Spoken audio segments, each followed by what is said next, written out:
ngimqhoyise khona nje ngoba njengoba ekuleli isonto lakaShembe mhlawumbe uzojika phenduka uzoyiyeka le uthi ngamlobola qhubeka naye ngimbone ukuthi wenze nje uthi manje inkinga enkulu ke sengimqhoyisile ngamqede ngamakhela umuzi ngaqeda still siyafeba uthi ngimnikeza umsebenzi waseGoli ngimodela izinto ngimnikeze impuphu ngithi akadayisa adla phile Yaqhubeka. uthi ngathi ngifikile ngangasho ukuthi ngiphuma ngiyeza ngiphuma eGoli uthi ngafika ngo12 ekhaya uthi ngathi ngifike ekhaya ngene ngutsheni ukuthi kwathethe isikhathi esincane wase ngqonqoza indoda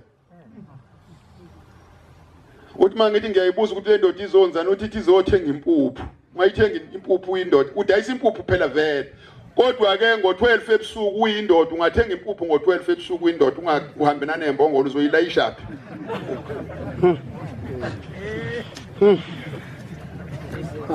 manje ithi ke le ndoda njengoba ngimbalekela nje lo nkosikazi ngimshiye nomuzi ngilungiselela ukuganwa kodwa mabe ngiphoqa bethi angingene la ngiyabona ukuthi ngizobulala umuntu mangingena ukuthi kuzofaka indoda noma kuzofa umfazi ke angazi kodwa ukhona ozofa kulabantu lama mangiphoqwa nje emfundisi kuthiwa ngingene la ngizongena kodwa mangilungisa lento kufanele kufa umuntu manje uma ufuna ke uqondisa ke esayidini lesinxele kufanele uqondise kanjani ngoba kufanele ukhuze lezo zinto ngoba hayi bonke kodwa khona bayiphilayo lempilo sengiyikhulumileke imisebenzi kaShembe nayizwa ngizofaka eminye lokhu kuzokhulunywa ubani ngoba ikona sinenkinga yake esontweni Nkosi kunjalo uma ngiqhubeka nemisebenzi kaShembe ngithi uShembe wenza nje unyazi lwenza nje unyazi lisebenza ubusuku nemina likhathali sililandela nje hayi ukuthi asezeli siyezele silale kodwa sisuke sixako ukuthi uzolala kanjani usaphila ngoba usazolala nomphela Nkosi usiphila amandla siyabonga kakhulu hayi uyabona methu uShembe besingahambi phansi ngacisho ngivume mina Amen. indlela engiphile ngayo angizange ngiphile kanje Amen. inyawo bezingena ngishona manje azinangisho ukukhathala nje angizange ngizwe ngishiya iconsi kuthe sengilelela ngezwe kubhlungu imhlololwane neyazi imhlololwane angazi ngene nifundile kwalihlungu imhlololwane kwalihlungula ngemuva nje la kwalihlungu imhlololwane yodwa ukuthi kube buhlungu imsipha namadolo nani inyawo angizange ngiqhuzuke nakanye kuse kwathanda ukuvuka ameva namancane ngangahlatshwe ekhaya ngiyofuna inkomo hayi ngangiyibuyise enkanjini ngasuke ngafaka ophaqa kanti kukhona amazolo ngasheleleka nganyathela ngala awu ngathele emeveni kwase kuba khona lawo mevana akabele ngivuka manginyathela kodwa nje ngokwempilo hayi noma kwakungathi wadlule siyebhamshela ngangangena ngifuthi Amen. ingakho ngithi angazi noma sasihamba phezulu ngempela mhlambe sasingaboni mhlambe ngangingaboni sasiphezulu ngempela ngiyacela Nkosi noma sesiphindele emuva usiphe lawo mandla ungangiphi ngedwa ngoba ngeke ngikwazi ukuhamba ngedwa kodwa siphe sonke thina sifuna ukuhamba Amen. Manazeretha into enkulu esikhuluma ngayo la ukuphila ithi enye insizwa ngesonto edlule ithi mfundisi ngiyajabula uma ukhuluma ithi ngeke ngezwe udladla ithi njengamanje ngiyakhala ngikhaliswa intshumayelo kaDladla uDladla uvele wahamba phezulu kwami nje ngentshumayelo ithi angazi ukuthi ngizokwenza njani ngoba yonke lenkulumo ekhulunywa uDladla impilo engiyiphilayo Nkosi uthi ukuzaleka kwami akucacile manje mathiwa ngilungisa ngazi ngizolungisa phi manje lezi inkulumo enikhuluma uningaziyeki ziyasiphilisa ngoba kukho la sithola khona bese kuba khona ogxekayo yabona ukuthi uhlanya olungabaleki lona ziningi phela futhi sezaba clean leza namhlanje ngoba ezinye zazo zifundile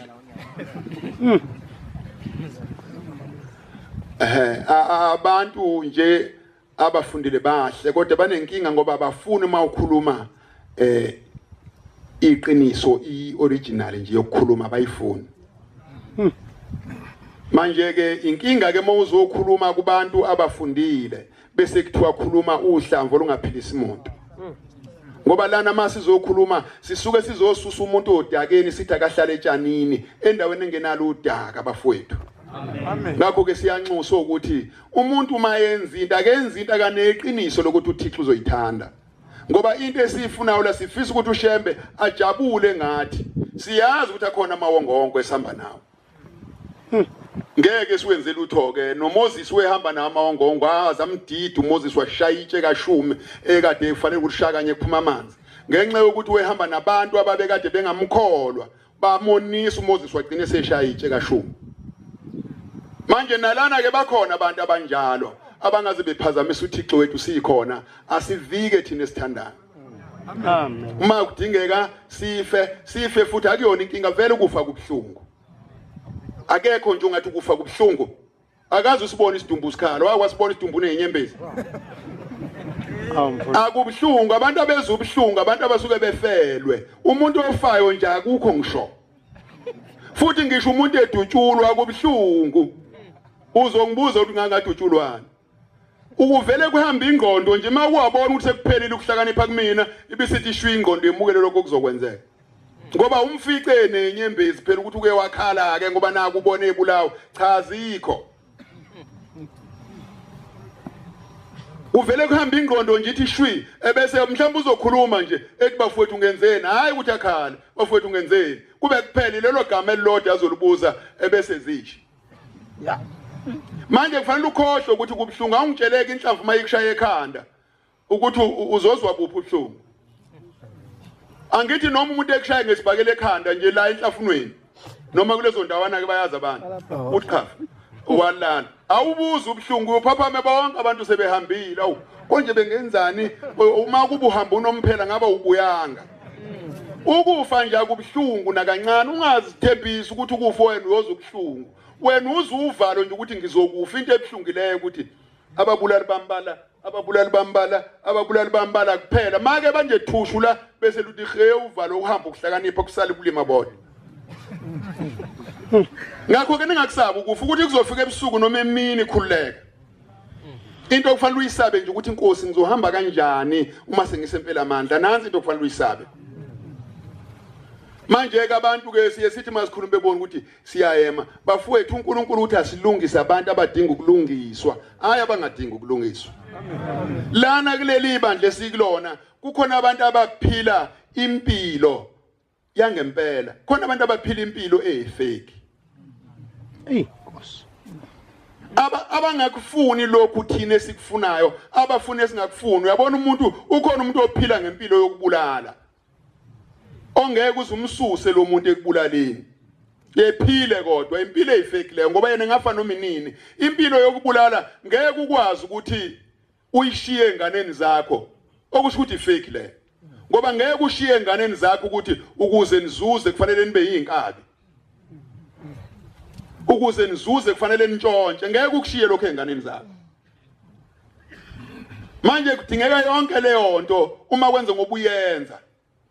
Uyenze wazi ukuthi akulona ifa eliright uma kuukuthi yenze kusukuphoqwa isimo. Ngoba ke mawuvimba phela eminyango uzovimba ngamahlahla nameva ngeke uvimbe ngokhukhuwa. Mawuvimba eminyango uvimba izitha uzovimba ngesihlahla esinameva ngeke uvimbe ngokhukhuwa. Cha ngeke okusobala ukuthi konke okuzokwenzeka kuzothela emeveni hayi ukuthi beku wena obuthanda ukuthela emeveni ikona ukuze emeveni ameva ubuwabeke phambi komnyango. Kodwa nje kona iqiniso lalikhona lithi bafowethu la sizophila sizili kuzophilisana kabi. Asikho isidingo sokuthi kube khona umuntu oyinazaretha ozondo omunye.